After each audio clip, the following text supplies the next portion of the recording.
o kitabı bağlamaq istəmişəm, ağlamaq istəmişəm. Açıb var ağlamaq istəmişəm, Ağlamaq istəmişəm. Vay vay. O kitabı bağlamaq istəmişəm, ağlamaq istəmişəm. Açıb var ağlamaq istəmişəm, ağlamaq istəmişəm.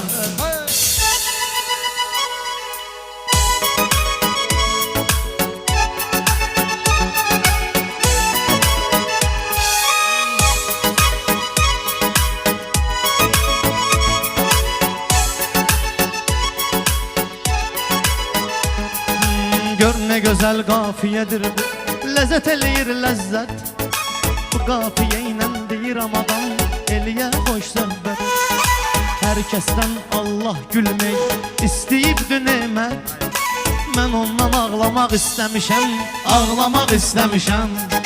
Mən ondan ağlamaq istəmişəm, ağlamaq istəmişəm. Hey, O kitabı danışmağa bir bağlamaq söz istəmişəm. tapmıram, kəlamım da yoxdur. Danışmağa söz tapmıram mən, kəlam da yoxdur. Bir gedib dərdləşmək üçün adam da yoxdur.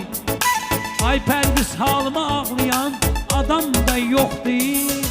Kimi qucaqlamaq istəmişəm, ağlamaq istəmişəm.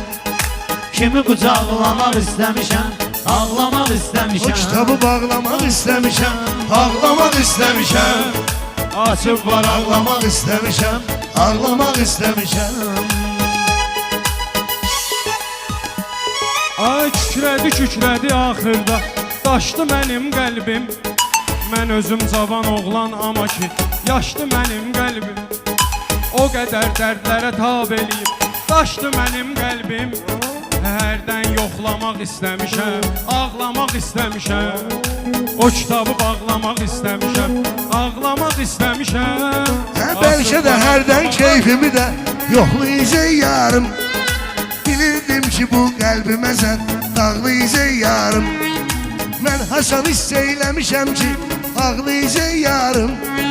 Özüm qabaqlamaq istəmişəm, Ağlamaq istəmişəm. Özüm qabaqlamaq istəmişəm, ağlamaq istəmişəm. kitabı bağlamaq istəmişəm, ağlamaq istəmişəm. Açıb var ağlamaq istəmişəm, ağlamaq istəmişəm.